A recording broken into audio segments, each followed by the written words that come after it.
na safari kwa nzuri na imani jioni tutakuwa tumeshajua hali isiko vipi kwa wachezaji. Kwa hiyo ila so far hakuna shida yote.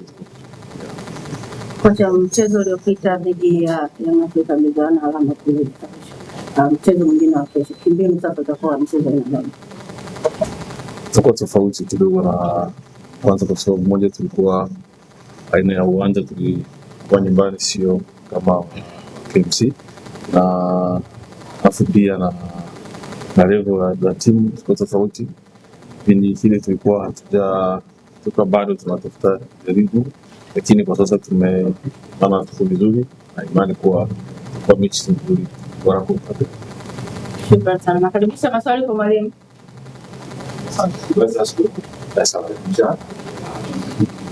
Kocha, msimu huu mambo imekuwa nzuri sana na bahati nzuri hamjapoteza alama sita mechi dhidi ya Simba, mechi dhidi ya Yanga. Mechi ya kwanza ya Yanga ilikuwa nzuri pia kwa kutazama na shida. Kesho mnacheza mechi nyingine ambayo hamtaki kumaliza vibaya, licha kwamba malengo yenu yale ya kwenda kimataifa yamekuwa kiasi fulani, lakini mnataka nzuri sababu ndio mtakapoanza nzuri iwezekana kwa mwaka kwa kwenda kwa nzuri. Ina ukubwa gumu kiasi gani kocha katika majizi Yanga wao wewe hauko mimi kwenye nafasi ya nataka kukaa pale au kupita kwa ngumu kiasi gani? Kwanza sisi tulikuwa na malengo ya kimataifa tofu, tulikuwa nayo malengo. Wakati tumeyazungumzia sana, malengo yetu ilikuwa ni ya kwanza ni kutambulisha, sababu ni timu imepanda, imeanza msimu huu, kutambulisha timu yetu kwenye Tanzania, wajue kwa na timu TRA imekuja.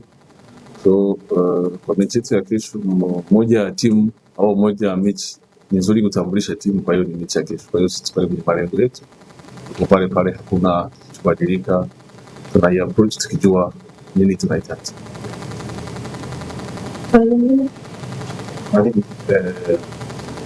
Inakuwa nzuri sana kucheza na timu kubwa sana Simba na Yanga pale hapo shamba na kila mmoja ameona umuhimu pale. Sasa mmoja kama mkienda Arusha kazi, lakini baada ya kuja Dar es Salaam hapa mmoja ukiachana na Yanga Simba amepata makosa ya kesho dhidi ya Simba dhidi ya Afrika dhidi ya makao. Nini kimepungua kutoka nje ya uwanja wa Shekambe dhidi ya pale Shekambe Bay kwa kitaifa shida zaidi ya Dar es Salaam ndio mwana Simba ilikuwa. So far tuna pointi 42. Kwa hiyo sidhani kama ilikuwa hizo pointi 42 tumezipata kwa mechi tu hizo mbili nimeshaambia.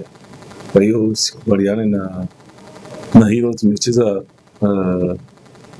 na Singida, tumechezea hapa, tumepata ushindi 3-1.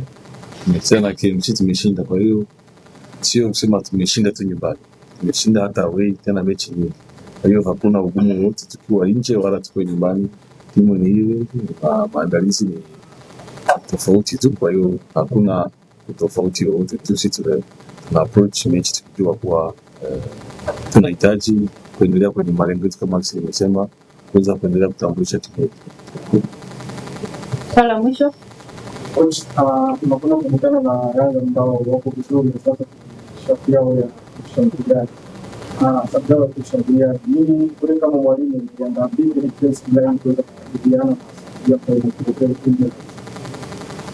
moja ya mbinu nzuri ya kudefend ni kwa attack. Tutashambulia zaidi nao wapunguze kutushambulia wakati wote. Kocha, zungumza na mashabiki wa TRA. Nashukuru kwa mara nyingine kwa support yao, popote tulifika wapo na wanaendelea kupush timu yao, wana imani kubwa na timu yao. Kwa hiyo tunawaahidi kuwa tutaendelea kupambana ili kutimiza furaha yao hadi mwisho. Shukrani sana. Dar es Salaam salama, timu iko vizuri, wachezaji wana morali kama alivyotangulia kusema hapo mwalimu. Kwa hiyo sisi tunaiona ni mechi nzuri kwetu, sababu kuna kucheza na timu kubwa. Ni mechi nzuri sababu tunakuwa biashara nzuri sana kwa wachezaji, pia kwa timu yetu. Kama alivyosema coach, tunaitangaza timu yetu ambayo taasisi yetu pia. Kwa hiyo ni mechi nzuri na sisi tumejipanga vizuri. Sidhani kama itakuwa tofauti kubwa sana na mechi ambayo ya kwanza tulicheza, ila tutapushi tuweze kupata matokeo inshallah. Shukrani. Nakaribisha maswali kwa Chirunda. Maswali kwa Chirunda. Chirunda, zungumza sasa na mashabiki wa TRA kwa uwanjani. Tunapenda kuwashukuru kwa support yao ambao wametupa hapo nyuma mpaka leo hii. Tunaomba wasiache na kesho inshallah waweze kuja uwanjani kwa wingi. Shukrani sana Chirunda. Asante.